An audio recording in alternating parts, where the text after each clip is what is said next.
Hi, everybody. Welcome to Get Accepted to Top MBA Programs with Low Stats. My name is Linda Abraham, and I'm going to be presenting the webinar today. Before we get started, you can see a little bit about me on the screen. I'm the founder and CEO of Accepted. I was the co-founder and first president of the Association of International Graduate Admissions Consultants. I've been an MBA admissions consultant for the last 25 years, and I'm also the host of the Admissions Straight Talk podcast.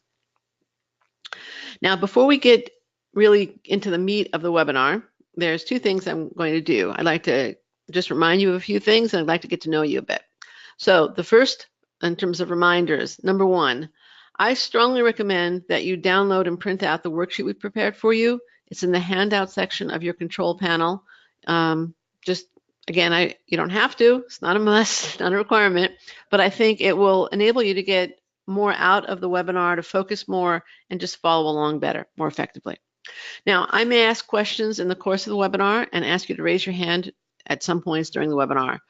You can find the hand icon, two icons underneath the horizontal orange arrow on your control panel. That's how you raise your hand. You click on that icon. Waving your hand in front of your monitor or even your webcam won't do any good. Please just click on that monitor if I ask for a show of hands. There's going to be a contest at the end of the presentation, the end of the webinar, and I'm going to ask a couple of questions. Whoever gets the right answer first is going to win a free consultation with me. So pay attention. All the questions are going to be discussed during the webinar. Number four, I've planned a Q&A at the end of the webinar, but we'll also use the question window for you to answer my open-ended questions during the webinar. So if you have a question at any point in my presentation, please feel free, post it in the question window, and I'll get to it during the Q&A. Last request is a favor. Please fill out the survey that you're going to receive when you leave. All right, we use it. I read the responses, all of them. Use it to improve the webinars and also sometimes to plan new webinars. Now, let's taste that hand-raising function. Please raise your hand if you're here because you want to earn an MBA to enhance your career and achieve your lifetime professional goals. Because that's really what this whole process is all about.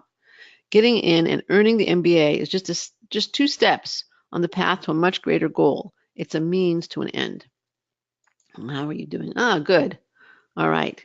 Yes, good. Oh, this is a great audience. Whoa. The overwhelming majority of you are raising your hands and are here for the right reasons. Okay, great. Now, for the getting to know you questions. First one is, where are you at in the application process? Are you planning to apply round 1, 2019? Planning to apply later in the 2019-20 cycle? Planning to apply in a later application cycle? And not sure if applying at all.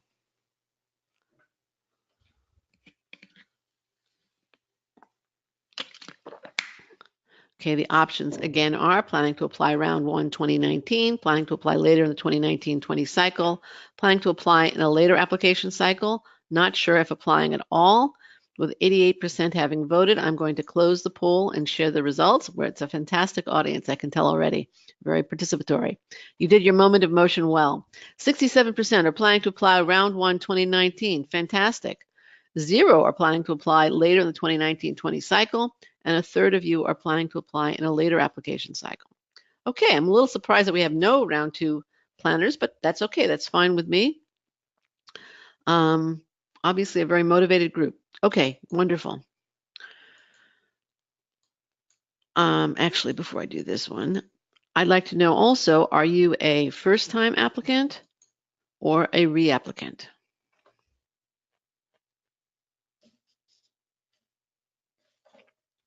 Are you a first-time applicant or a reapplicant?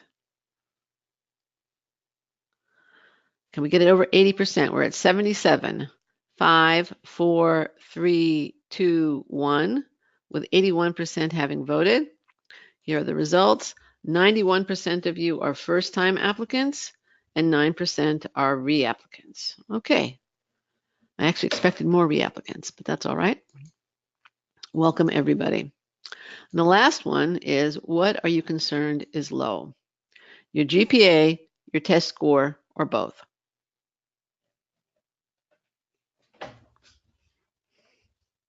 What are you concerned is low? Your GPA, your test score, or both? Everybody should be able to answer this one. Okay, with 85% having voted, I'm going to close the poll, share the results. So 30% of you are concerned about the GPA, 48% about the test score, and 22% about both. So almost a fourth of you. All right. Well, thank you very much for that. That's good to know. And I will try and gear my comments a little bit to the larger groups here. But reapplicants, don't despair. There'll be stuff here for you too. Okay. Now, a few years ago, I interviewed for Admissions Straight Talk, except it's podcast, Dr. Scott Shafer, co-author of the enjoyable book, Roadside MBA, Backroad Lessons for Entrepreneurs, Executives, and Small Business Owners, and a columnist for Inc. magazine. In the book, he and two other economics professors, who all started their professorial careers at Kellogg, decide to explore the world of small business and see how Main Street relates to economics. The book is a collection of case studies and vignettes from Main Street, and the three professors use those case studies to elucidate basic economic theory. In the process, they, or at least one of them, developed Mazzio's Law. Dr. Mazzio is now, I think, a dean at Kellogg. The right answer, Mazzio's Law is, the right answer to every strategic question is, it depends.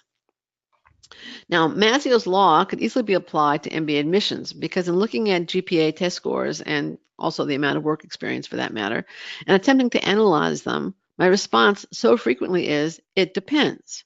And much like the professors who traveled thousands of miles from Alabama to Idaho and lots of places in between, I have discovered that the answer to many of the questions I'm asked is, it depends. So let's explore some of the factors that determine what exactly are low stats and then what to do about them. Okay, now, all right.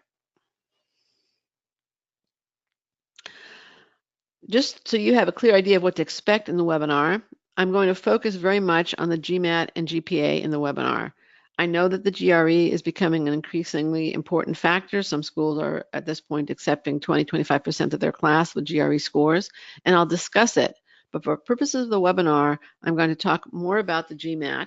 If you took the GRE and that's one of your concerns, use the GRE comparison tool to kind of translate what I'm talking about, not necessarily in the course of the webinar, but afterwards, and also just see how you compare.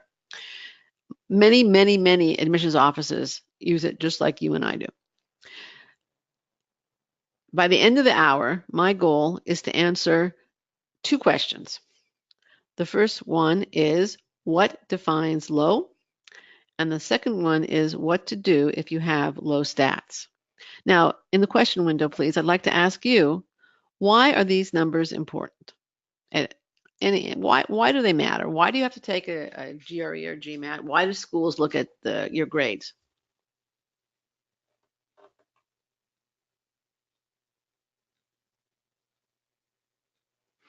Okay, Christine, schools get ranked on them. That's part of it. That is one reason, but I think there's a more fundamental one. Anybody else want to say why grades and test scores are important to schools?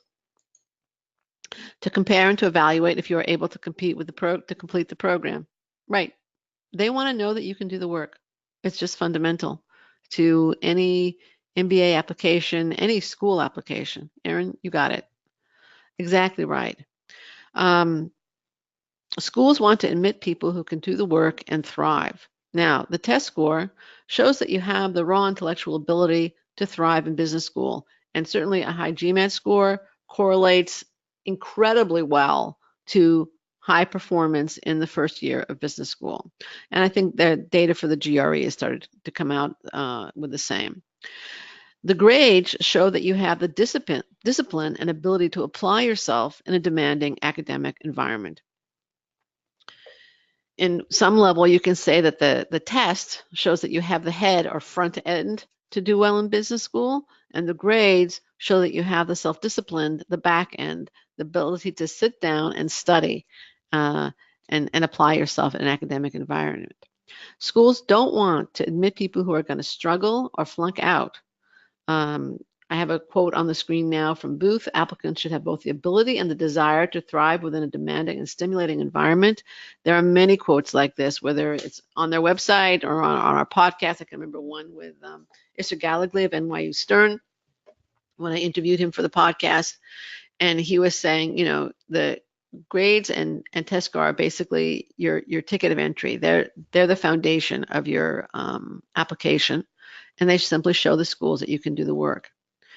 Now, in addition, as Christine pointed out, they also are used in rankings. So when they accept students with high test scores and high grades, they're also saying to current students, recruiters, alumni, and the world and rankings organizations, look how good the students are that are coming to this school. Look how good we are. So high grades and test scores essentially makes the schools also look good. Now,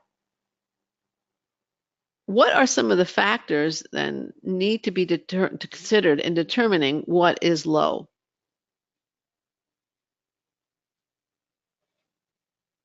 Anybody in the question window want to hazard a guess? Because sometimes the same number can be low or the same number can be high. School averages, good, Christine. Christine, you're on a roll. School averages are definitely part of it. What else?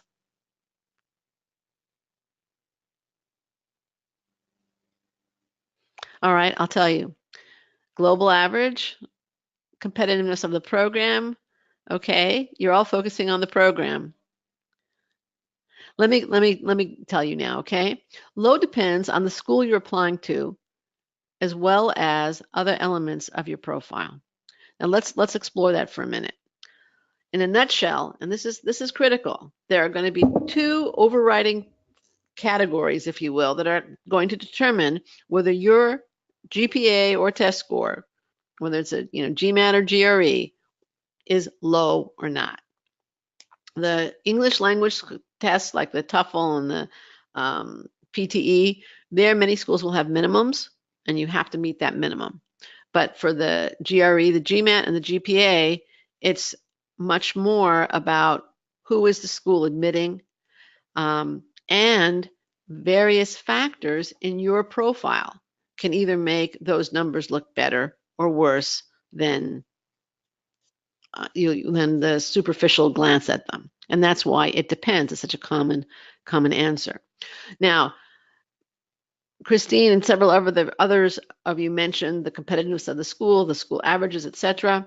Low depends on the target school that you're applying to. A 680 is a low GMAT for Stanford, Wharton, and Harvard, which all have average GMATs over 730. So there's a 50-point difference. That's major.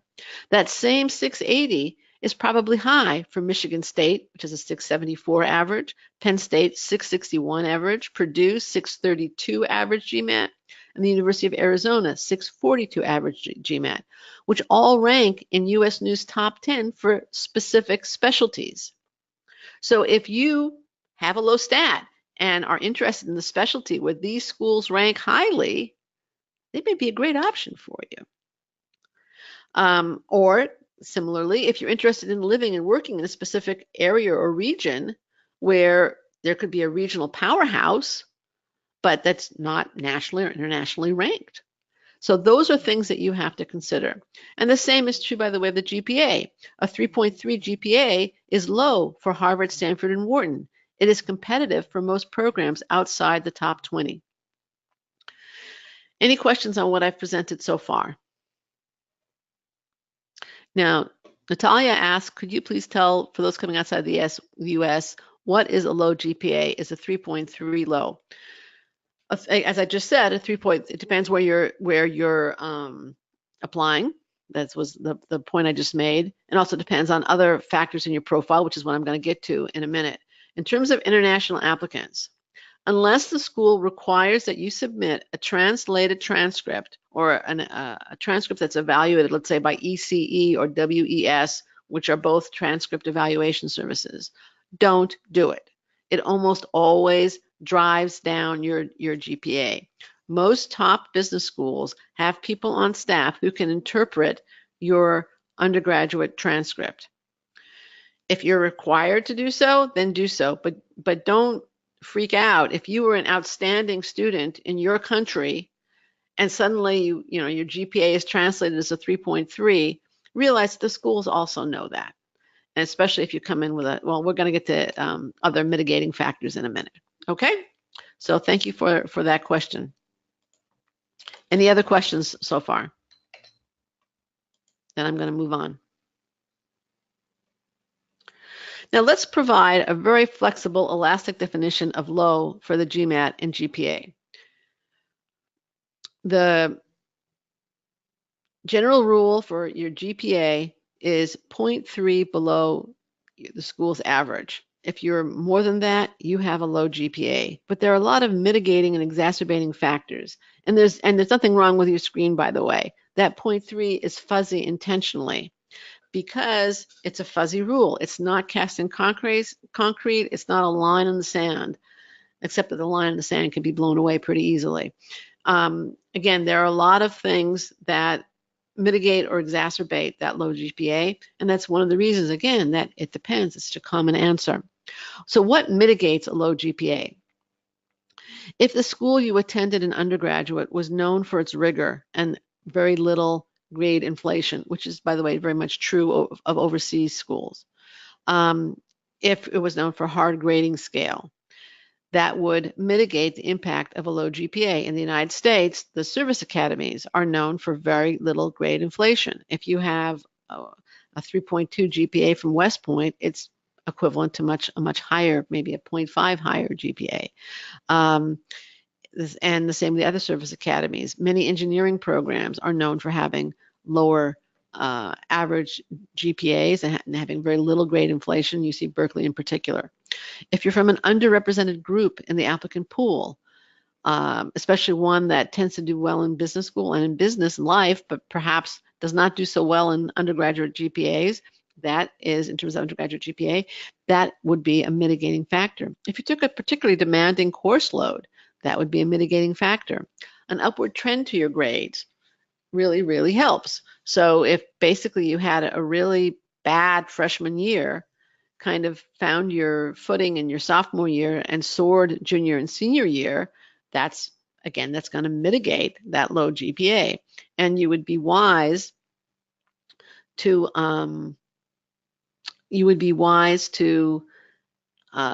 let the school know what your GPA is. Many of them ask for additional information, and we'll get to that in a minute, what your GPA is without that freshman year.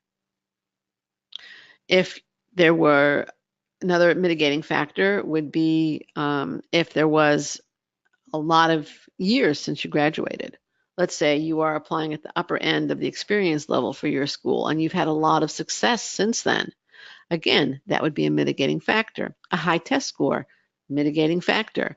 If you have a demanding job, it will, with a lot of achievement, a lot of leadership, impact, that would, again, especially if some years have passed since school, that would mitigate. If there were circumstances beyond your control that caused your grades to drop a particular quarter or semester or even year, and then they improved, or perhaps if you had to support yourself and maybe even your family, again, the schools will take that into account as long as they know about it. And as long as you provide some evidence, other evidence that you can do the work in business school. What would make a low GPA look worse or make it harder for the school to accept you with a low GPA? If you're from an overrepresented group that tends to come in with high GPAs. So if you're a management consultant, from a top firm, well, there's a lot of them applying with high grades and high test scores. So that would make it harder for you to overcome. If you took a particularly easy program as an undergrad, maybe you took 5 years to go through, a few classes per quarter or semester, that would be a problem. If your program was known for a lot of grade inflation and a fairly easy grading scale, and you have low grades, well, it doesn't look so good. If there was a downward trend to your grades, and I don't mean a fluctuation.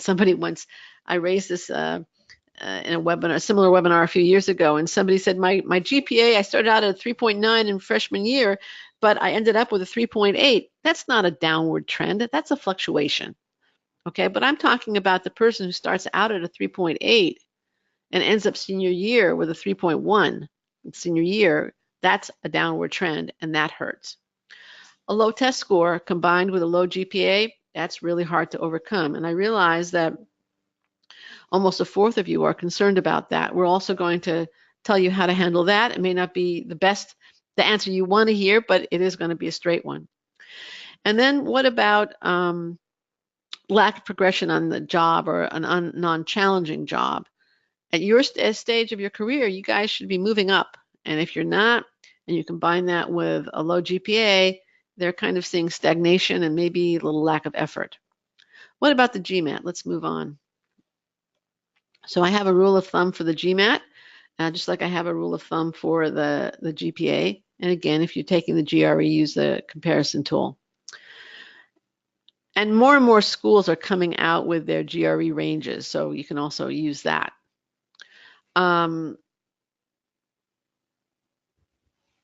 If your GMAT is 30 points or more below the school average, then I think you have a low GMAT. If you're at or below the 80th percentile level and applying to the elite MBA programs, and you're at or below the 80th percentile level for either quant or verbal, then you probably have a weakness in one of those two areas. So what would be the mitigating factors? Well, they're hard. They're fairly few for the GMAT or the GRE. External stress, that would be like noise, earthquake, construction. Illness at the time that you take the test, you develop a migraine in the course of the test, or you get sick at the time of the test. Or if you're just dealing with difficult family situation at the time of the test, a critically ill parent or something along those lines. But the truth is that these reasons or mitigating factors or context for a low test score come across as shallow excuses because you can always retake the exam. And if lightning strikes twice in a testing situation, again, the excuses, the context becomes, instead of providing context, they sound like you're providing excuses, and they become increasingly hollow. Any questions at this point? Okay, now Eric asks, for undergraduate business majors, would you say the GPA, if you have questions, please post them in the question window. For undergraduate business majors, would you say that the GPA standard is higher than that of most other majors? You mean, I'm not sure, do you mean that schools expect you to have a higher GPA, or that the grading standard in most business schools, undergraduate business schools, is higher, like let's say I mentioned for engineering programs? Can you clarify that, Eric? The latter. I'm not aware of it.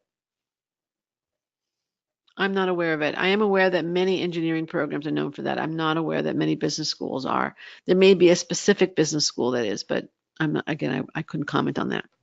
But thank you for the question.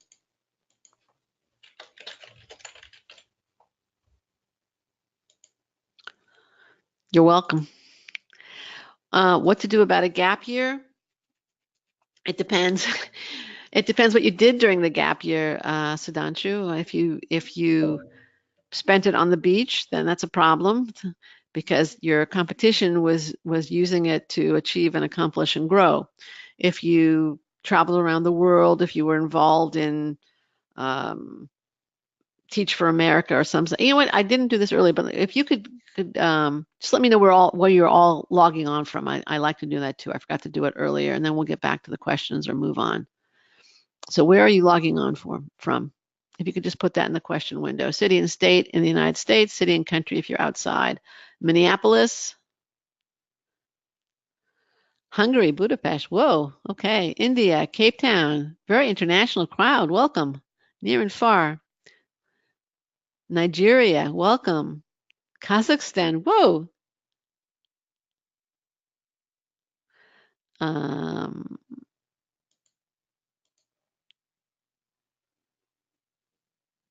New York, New York. Anybody in California besides me? LA? I'm in Los Angeles. Washington, D.C.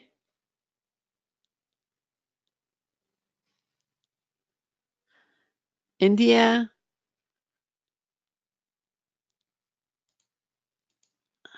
Okay, all right. So the other questions that have come in, one is, can a high GPA partially compensate for a low GMAT? Usually, yes. It also depends how low. Um, I'm seeing a non-typical American name, so I'm guessing that you're from overseas. And if the low GMAT would make them be concerned about your English ability, then that would be a red flag. So, you know, I keep saying it depends, but you know, that's there are factors there that I would need to know about. And these are the kinds of questions, by the way, that we deal with clients all the time. Okay, let's see what else we have here. Now, okay, somebody's asking, okay, I'm going to get to letters of recommendation in a minute. Somebody wrote, my GPA is below 3.0. How can you tell business school that you, all right, I'm going to get to that a little bit later. Shana writes, I'm a mechanical engineer currently working in a manufacturing company. Does that hurt my profile as a prospective MBA student? No, it doesn't. No, no, not at all. You still have to make a logical case for why you need an MBA to accomplish what you want to accomplish in the future. That's not a problem at all. Okay. How bad is a 700 GMAT for foreigners, particularly Africans? If it's balanced, again, it depends on the school you're applying to, but let's say you're applying to top MBA programs. We've had Africans get into top elite, like, you know, walk over hot coal schools with 700 GMATs. So that's not an issue because Africans are fairly underrepresented in the applicant pool.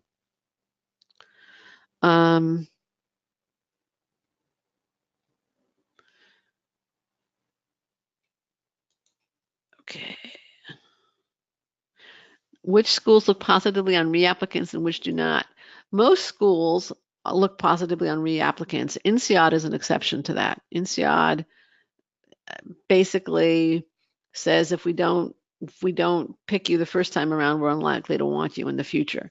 But they will look at reapplicants, but I think INSEAD is a little bit tougher on reapplicants than most schools.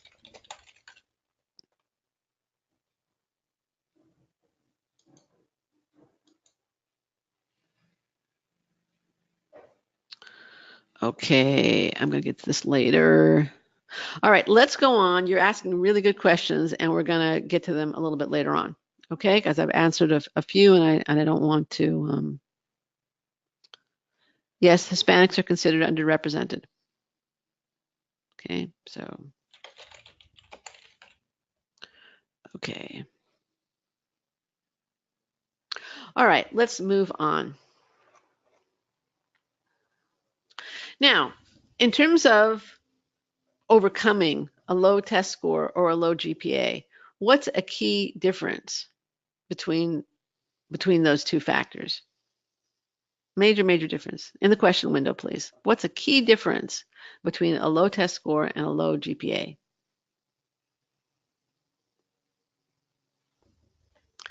You can't retake your GPA. Tests can be redone. Exactly. One, you can change. You can't improve your GPA. Well, you can improve it. You can't, I mean, it'd be very expensive to redo your entire undergraduate education. The test score, you can retake and change. That's exactly it. And another one, tree, very good. Test is standardized, GPA is not. That's true. That's true. Very true. So what are we going to do about it? Well, for the GPA, as we've already mentioned, you can't go back and change it. But you can still show that today, now, you know how to excel in an academic environment. You can show them that either the circumstances that contributed to your low GPA no longer exist, or that you now know how to deal with them. The best way to do so is to take additional classes and earn A's in them.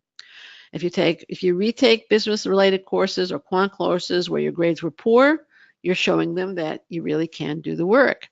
You can also consider getting a certificate like the CFA or the CPA, which I know isn't easy, but it certainly would show that you know how to study and it is business related. Yes, an above average GMAT score would help. Somebody asked that in the questions earlier. And another thing I think it's really important for you to do in the additional information section that most schools provide context for your low grades. That's really, really important, that if there were those extenuating circumstances, the school learn what those circumstances were. Did you have unusually heavy other responsibilities? In other words, did you support yourself or your family? Did you have to deal with illness? Did you perhaps start off in the wrong major? And once you got into the right major, your grades soared. I would caution you against saying you were too involved on campus, because that basically means that you prioritize other activities over your studies more than extenuating circumstances. You made poor choices. Now, if you made poor choices and acknowledge those poor choices, okay, that's all right. But that's not saying I was too active or I was doing too many good things. That was a matter of setting priorities. Now we have a blog post specifically on how to provide that context, and we'll send you the URL for that blog post after the webinar. What about a low test score? Now, the best thing, I said it before, I'll say it again, and many of you mentioned it in my last question, is to retake and raise the test score. That is the best way to handle a low score. If you're not sure whether your test score is so low, then not sure whether you should retake, please see either the blog post or the webinar recording, because that's exactly what I deal with. Who should retake the test and who doesn't need to. What if you can't retake or haven't been able to raise the score? All right. Is there anything you can do? Any ideas in the question window, please?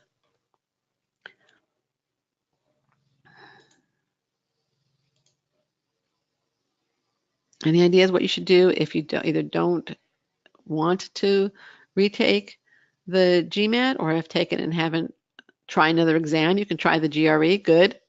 Write a brilliant essay. Fantastic, Aaron. That's a great suggestion, but there's some other things too. Take a class. Good. Networking. Not so sure that that's going to help so much, but you're onto something there. All right.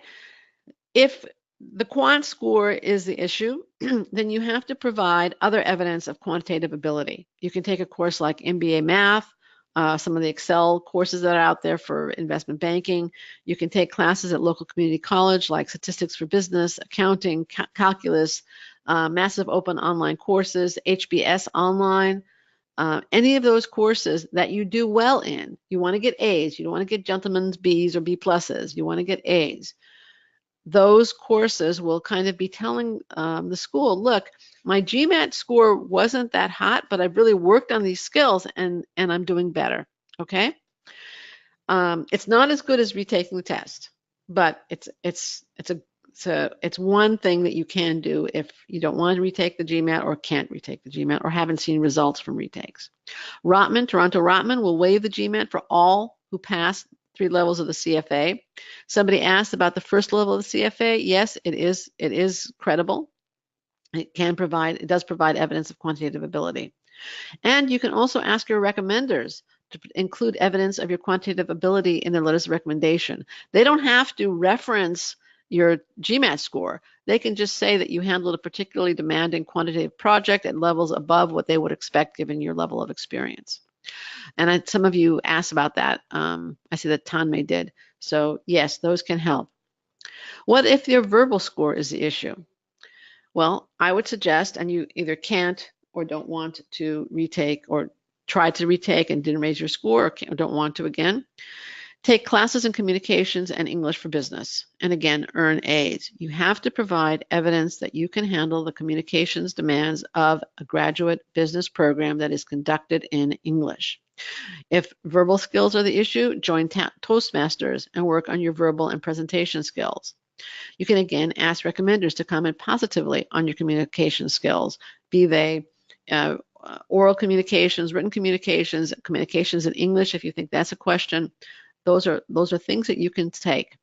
The point of these efforts is to show that you have improved in an area of weakness and that the score that you're presenting them with doesn't accurately reflect your abilities today. Again, it's a tough sell.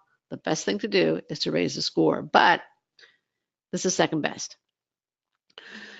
The other thing I want to encourage you to do, a lot of times when applicants have a weakness like a low test score, a low GPA, they are so focused on mitigating the impact of that weakness that they forget to present something positive about themselves.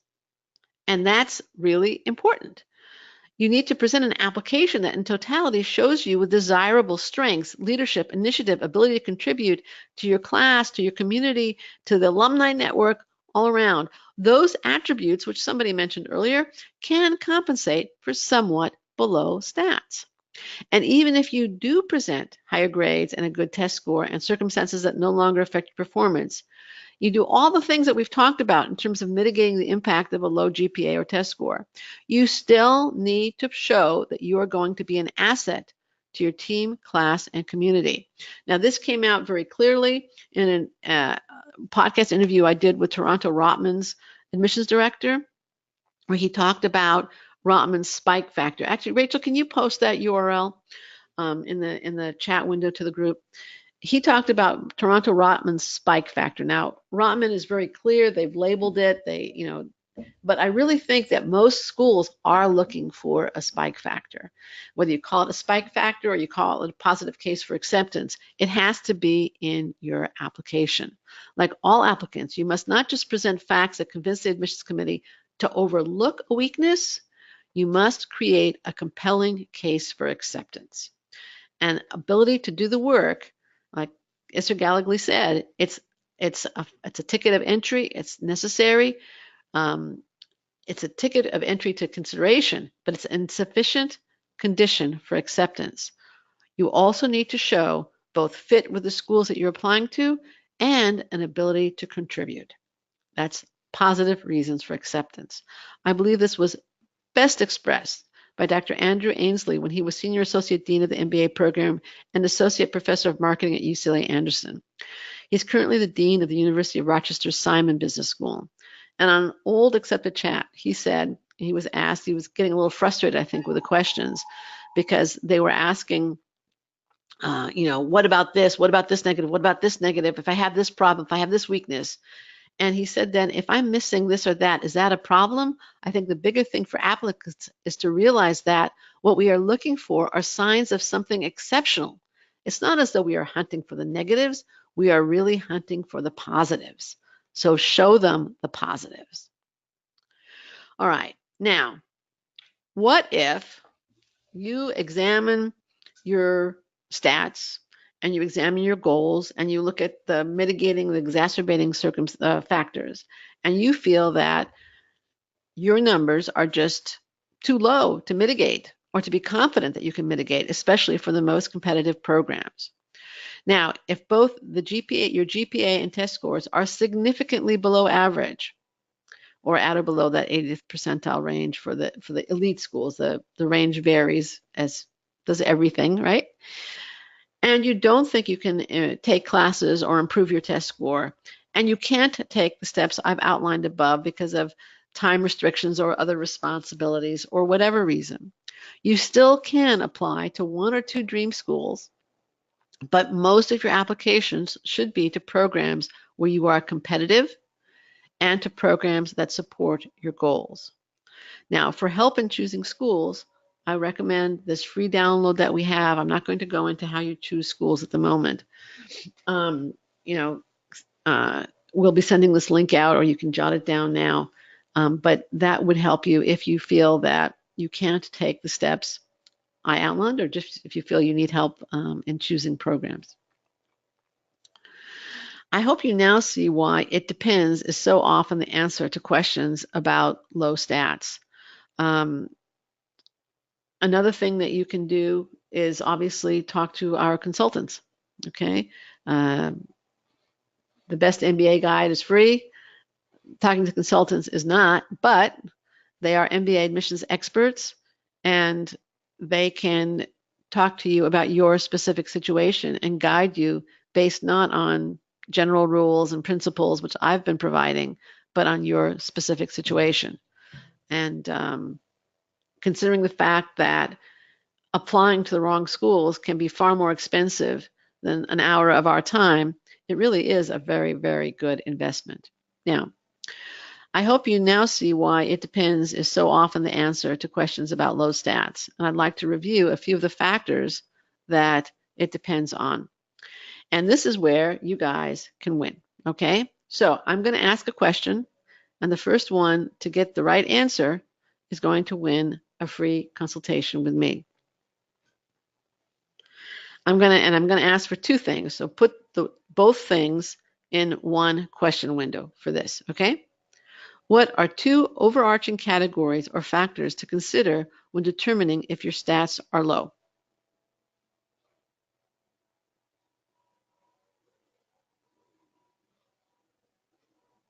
What are two overarching categories or factors to consider when determining if your stats are low?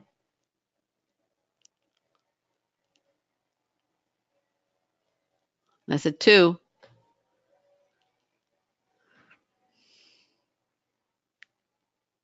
Okay, Pia, you got it. The target schools and your overall application, your overall profile. Okay. Rachel, you got that?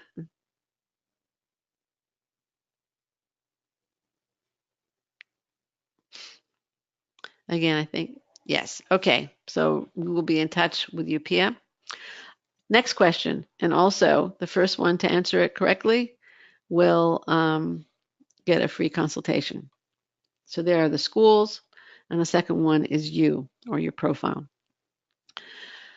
This one, again, all in one window, okay? Because I won't be able to do it if you break it up.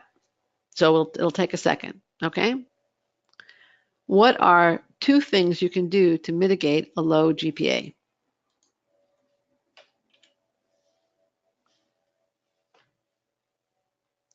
In the question window, please.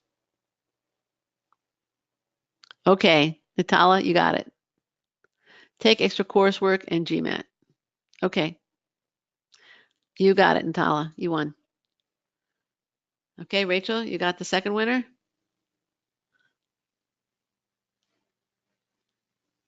You're welcome. Rachel will be in touch with you. Okay. Last question where we're going to have a contest, okay? What is the best way to handle a low GMAT or GRE? You're welcome. You retake. Christine, you got that. Okay. That was a really easy one. Right. Okay, you got that. Now, the next question is not a contest kind of question. It's just a question, a regular old question. But I would like to answer in the question window. What was the most valuable insight piece of information insight for you in this webinar? You're welcome, Christine.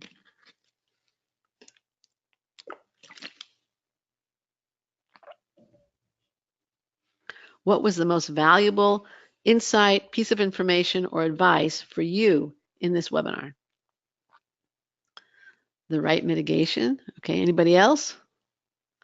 What was the most valuable insight, advice, or piece of information in this webinar for you?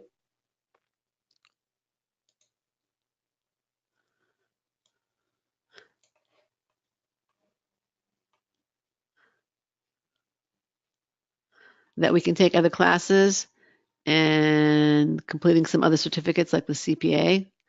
Focus on the positive. The fact that a lower test score will not disqualify me from my dream schools. Okay. Take other classes. All is not lost if your grades are low. Good. I'm glad that's a takeaway for you. That's definitely one thing I wanted to come across. The admissions are looking for your defining factors. Okay. Rachel, can you also post the URL? I did a podcast a couple of years ago called The Past Doesn't Define You. Can you post that URL? The admissions are looking, take other, right? Anybody else? What was the most valuable thing you got out of today's webinar.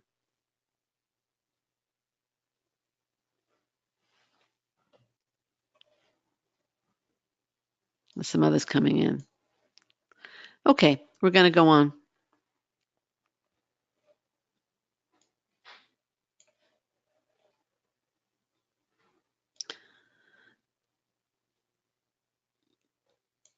It was the spike factor, Shayna, and it was, I think Rachel will provided the URL for that podcast so you can look at it. Professional qualifications do matter, absolutely.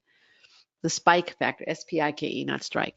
And it's the idea that you have something special to contribute and to add to your class, community, and the school.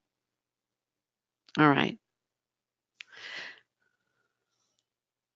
Okay, so many times the answer to how can I get accepted to the MBA programs with low stats is it depends. I've told you that. I've gone through the mitigating and exacerbating factors. But at the end of the day, the fact remains that you may not have the experience to assess and weigh the mitigating and exacerbating factors. You could overestimate your qualifications and end up with a fistful of rejections, or you could underestimate your qualifications and reject yourself from programs that may have been happy to consider and admit you. Even if you apply appropriately, you may lack confidence in your ability or the know-how to make that strong, compelling case for your acceptance.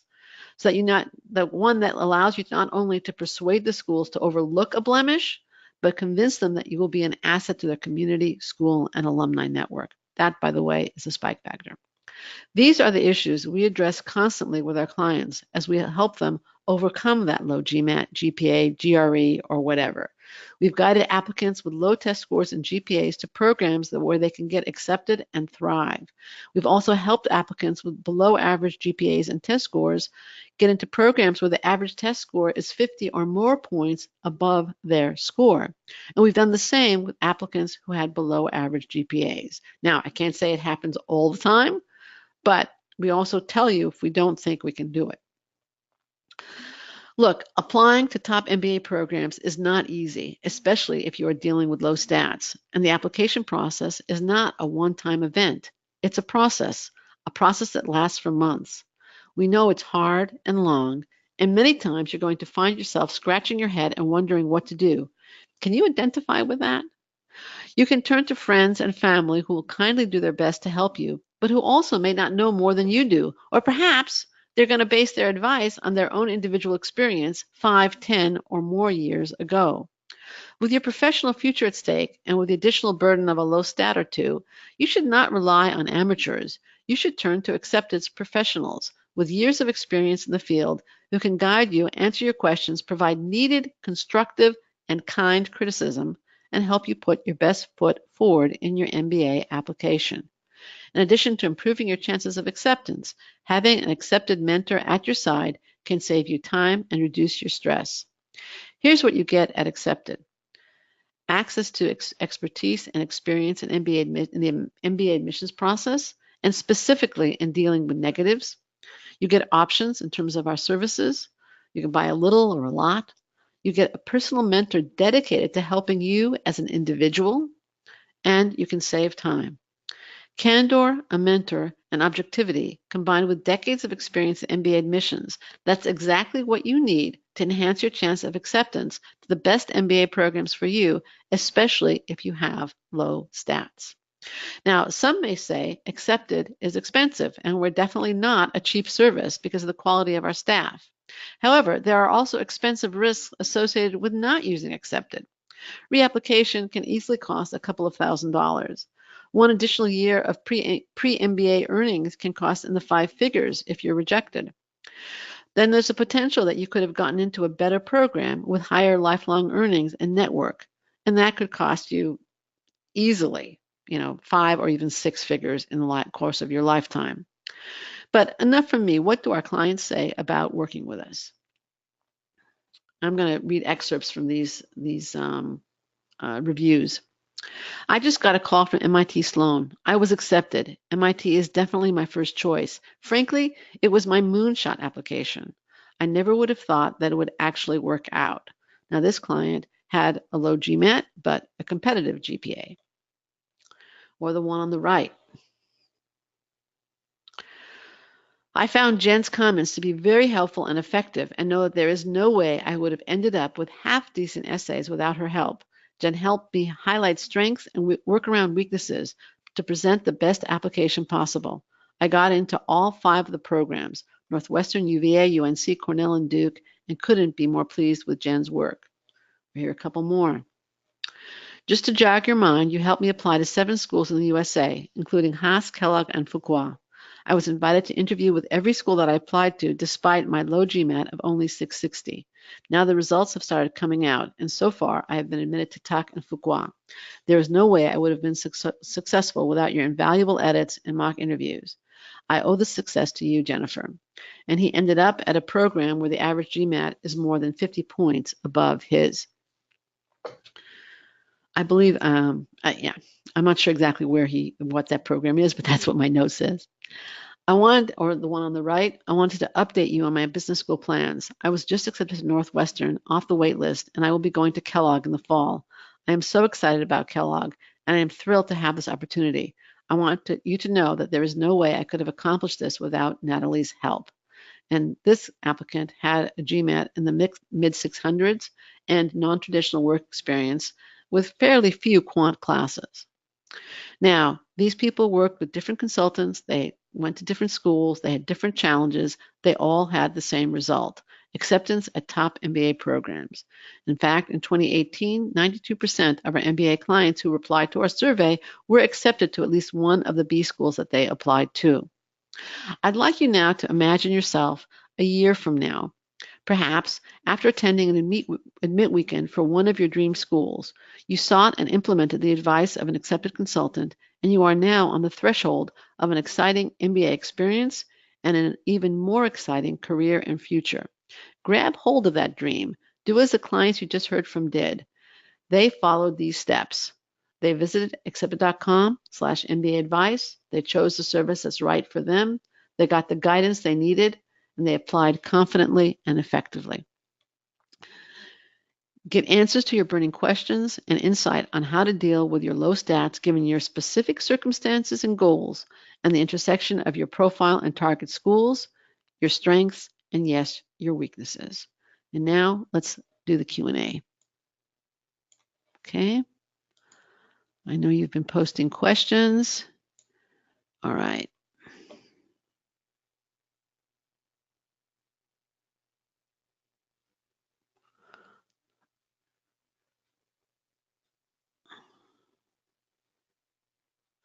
Okay, so Aaron asks, it might be a bit off topic for now, but could you please evaluate what a minimum means apart from GPA and GMAT? I mean, if there is a minimum TOEFL score of 100 and I have 97, will that exclude me? Yes. The short answer is almost for sure yes. You're welcome to double check with the school, see if there's any flexibility on that number, but they state a minimum because it is a minimum in almost all cases. So I'm sorry, I'm sure that's not the answer you wanted, but that's been my experience. If you want to see if there's any flexibility, again, I would call the school. Okay, and Sihan asks, my GPA is below 3.0. How can I tell the business school that you said via motivation letter or at video interview? I'm not quite, you're going to have to provide some evidence that you know how to apply yourself in an academic environment, unless that GPA is from an international school and you really did excel there, and they're going to know that. If your performance as an undergrad in your home country, I'm guessing that you're not, from your name, that you didn't go to a U.S. school, was not that good, it was mediocre or a little less below average, then you're going to have to let them know, usually in the additional information section, what were the circumstances that contributed to the GPA. Again, you're going to need a very high test score, and you also would benefit from some evidence either in terms of coursework or certificates or something like that you know how to do the work. Thank you for the question, though. Let's see what else we have here.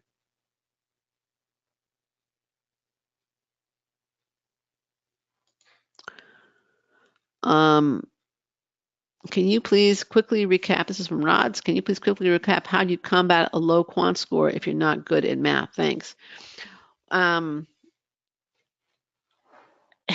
You have to get good at math if you want to go to business school. That's the short answer. So you need to take courses to improve your quant skills because you're going to have an awful lot of quant work in business school. It's a graduate management course. Analytics and data is critical. So what I would do is I would start taking classes, if possible, either online or at a community college or whatever works best for you, with a level of math where you can still excel and do well, and keep taking courses so that your quant skills improve to a point where you can show them A's in a whole series of quant courses. Now, I'm not quite sure where you're at. You'd want to, and again, don't take a course that has a prerequisite you can't do well in. You don't want to get anything less than an A or A minus in these classes.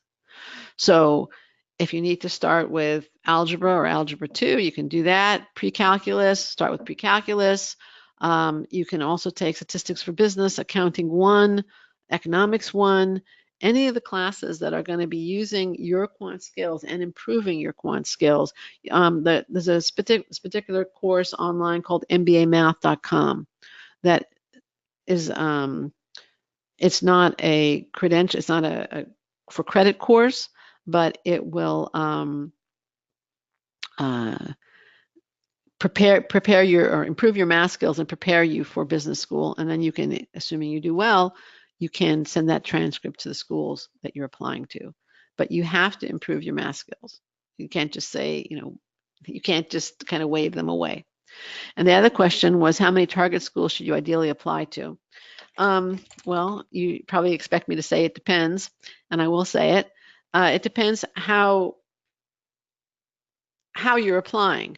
If you are applying mostly to schools where you are competitive, then I would say, probably 4. If you're going to apply to schools where your chances are slim or the acceptance rate is very low, then I would say maybe 2 of those and another 4.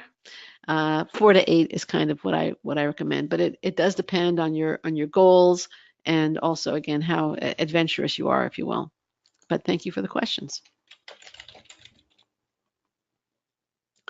Okay, can I use a letter of recommendation to offset a low GPA? I think I did touch on that earlier, right? You can have your recommenders discuss not so much your low GPA, but that if your GPA, let's say your grades were low in a particular area, then perhaps your recommenders can talk about how strong you are in that area. Or they can talk about how disciplined you are and how you apply yourself, that kind of thing, if there's the GPA causes some questions about that. Okay, let's see.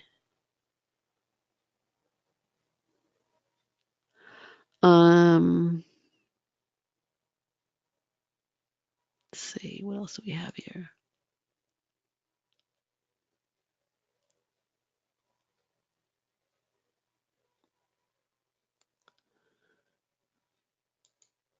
Okay, would level set 1 of the CFA be considered favorably? Yes, I think I answered that earlier.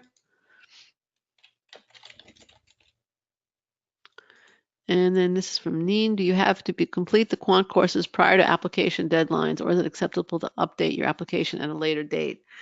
It is better, it's preferable to complete them prior, because if they review your application and conclude that they're not accepting you because they have concerns about your quant skills, and you then submit later grades, they're not going to go back and reevaluate your application. So it's better to complete those courses first if that's a concern of yours.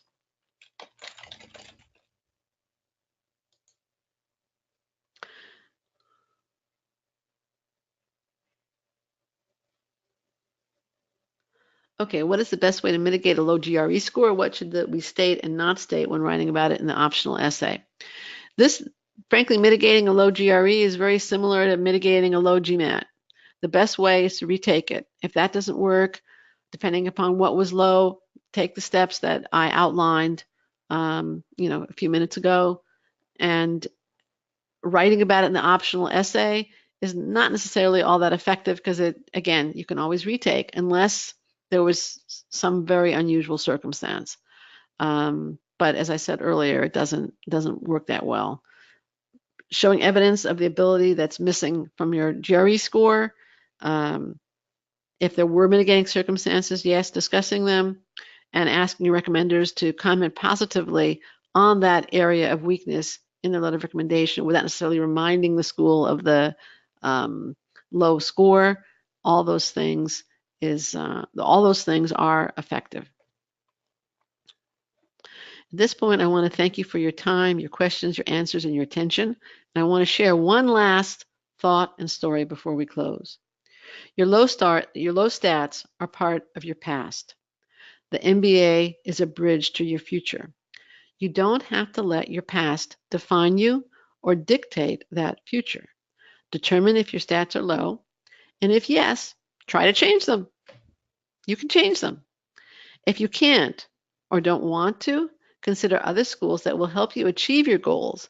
But in all cases, wherever you're applying, don't forget to make that positive case for acceptance.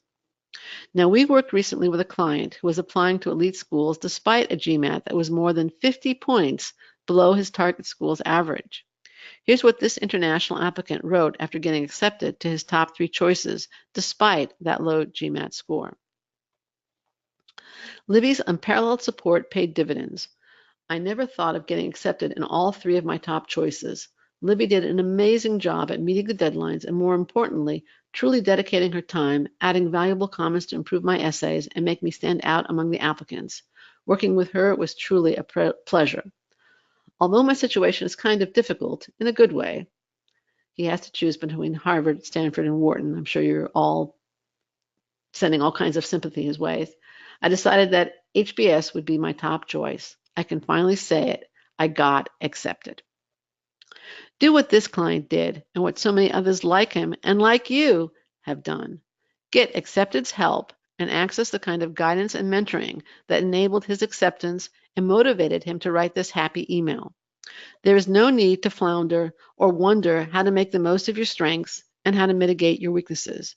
This fellow is on the path to his dream career despite the low score.